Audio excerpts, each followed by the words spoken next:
नमस्कार, मैं हूं अभिषेक त्यागी।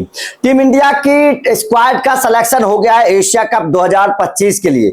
और जैसे ही टीम इंडिया की स्क्वाड का सिलेक्शन हुआ, एक सवाल खड़े होने लगे कि भाई साहब, जो स्क्वाड टीम इंडिया की सेलेक्ट हुई है, बीसीसीआई ने जो स्क्वाड सेलेक्ट की है, उस स्क्वाड का और जो स्क्वाड सेलेक्ट नहीं हुई, क्योंकि कई सारे खिलाड़ियों के ऊपर सवाल है, कई सारे खिलाड़ी सेलेक्ट नहीं हुए हैं जिनको लेकर बवाल मचा हुआ है।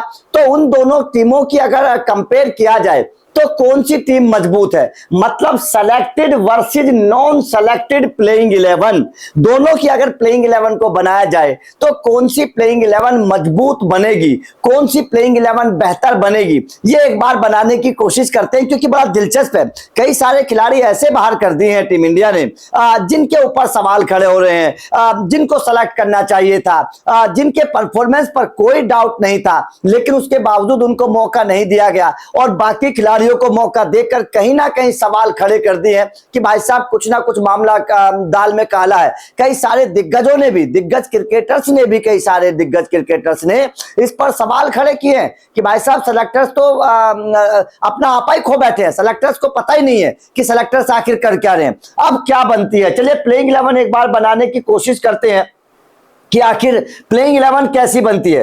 अगर दोनों टीमों की प्लेइंग 11 जब बनाएंगे तो इसमें दोनों टीमों की ताकत और कमजोरी दोनों समझ में आ जाएंगी, ठीक है ना। अब यहां पर अगर प्लेइंग 11 बनाने की कोशिश करें तो सबसे पहले क्या है, सबसे पहले जो सेलेक्टेड है, ठीक है ना, सेलेक्टेड बनाते हैं और उसके बाद में बनाएंगे नॉन सेलेक्टेड, ठीक है ना, नॉन सेलेक्टेड। अब सबसे पहले जो सेलेक्टेड प्लेइंग 11 है, उस सेलेक्टेड प्लेइंग 11 में कौन है इनकी तरफ से, आपके भाई साहब अभिषेक, ठीक है ना, अभिषेक यहां पर नजर आने वाले हैं। नंबर 2 पर आपको संजू नजर आ सकते हैं। नंबर 3 पर आपको गिल नजर आ सकते हैं।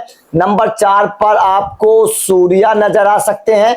नंबर 5 पर आपको हार्दिक नजर आ सकते हैं। नंबर 6 पर आपको अक्षर पटेल नजर आ सकते हैं।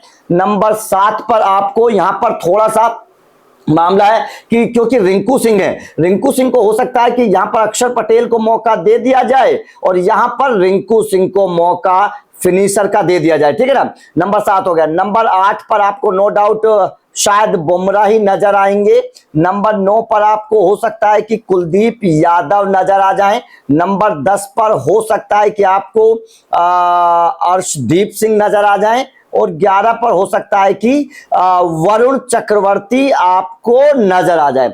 ऐसी प्लेइंग 11 बन सकती है। आप भी टीम इंडिया की प्लेइंग 11 बनाकर कमेंट बॉक्स में भेज सकते हैं कि किस प्लेइंग 11 के साथ आप जाना चाहते हैं। मेरे हिसाब से अभिषेक शर्मा के साथ संजू सैमसन, शुभमन गिल नंबर 3, क्योंकि नंबर 3 पर ही खेल सकते हैं शुभमन गिल T20 में, उससे नीचे नहीं खेल सकते क्योंकि व्हाइट बॉल क्रिकेट में तो वो ऊपर ही खेलते हैं। सूर्या फिर भी नंबर 4 पर आ जाएंगे, तो सूर्या 4 पर, नंबर 5 पर हार्दिक, नंबर 6 पर शायद रिंकू सिंह, नंबर 7 पर अक्षर पटेल, नंबर 8 पर बुमराह, 9 पर कुलदीप, 10 पर अर्शदीप सिंह, वरुण। तो यहां पर आपके पास 3 स्पिनर हो गए, अर्शदीप सिंह, बुमराह और हार्दिक 3 तेज गेंदबाज हो गए। तो सही है, एक कॉम्बिनेशन बन गया। और मतलब वहां पर जो है ना, यूए में इसी तरीके की कॉम्बिनेशन की टीम जाती है क्योंकि स्पिनर्स को भी वहां पर मदद मिलती है, तो शायद 3 स्पिनर के साथ जाना कोई गलत बात नहीं होगी, ठीक है। अब यहां पर चर्चा करते हैं कि नॉन सेलेक्टेड, ये बड़ा दिलचस्प है। नॉन सेलेक्टेड में मैं आपका भी जानना चाहता हूं कि आप क्या चाहते हैं। नॉन सेलेक्टेड में देखिए नंबर 1 पर जो नॉन सेलेक्टेड में है वो है भाई साहब यशस्वी जायसवाल, ठीक है ना, नॉन सेलेक्टेड में। नंबर 2 पर यशस्वी जायसवाल के साथ मेरे हिसाब से ऋतुराज गायकवाड़, ठीक है ना, ऋतुराज गायकवाड़ को, उनको भी सेलेक्ट नहीं किया, मैं उनको भी रखना चाहूंगा ऋतुराज गायकवाड़ को। नंबर 3 पर ईशान किशन।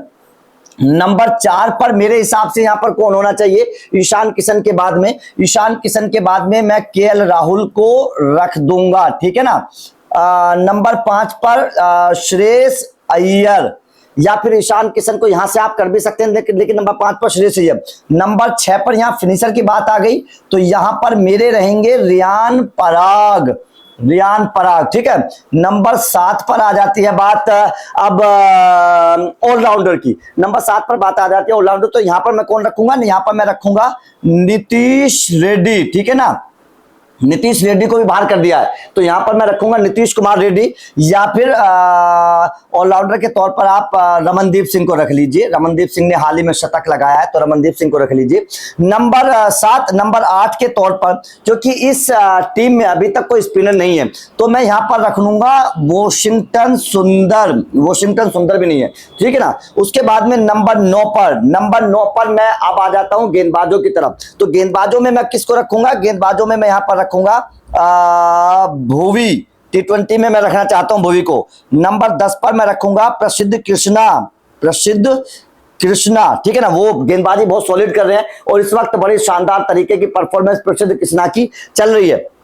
नंबर 11 पर देखिए, यहां पर आप कितने गेंदबाज तेज हो गए? प्रसिद्ध कृष्णा, भुवी हमारे पास 2 हो गए, एक नीतीश ऑलराउंडर हो गया, ठीक है ना। वॉशिंगटन सुंदर हमारे पास 1 हो गया, रियान पराग काम चलाओ, ठीक है। ये 2 हमारे पास स्पिनर हैं। तो यहां पर आप एक स्पिनर को और रख सकते हैं, तो यहां पर कौन मैं रखना चाहूंगा? यजुवेंद्र चहल, ठीक है ना।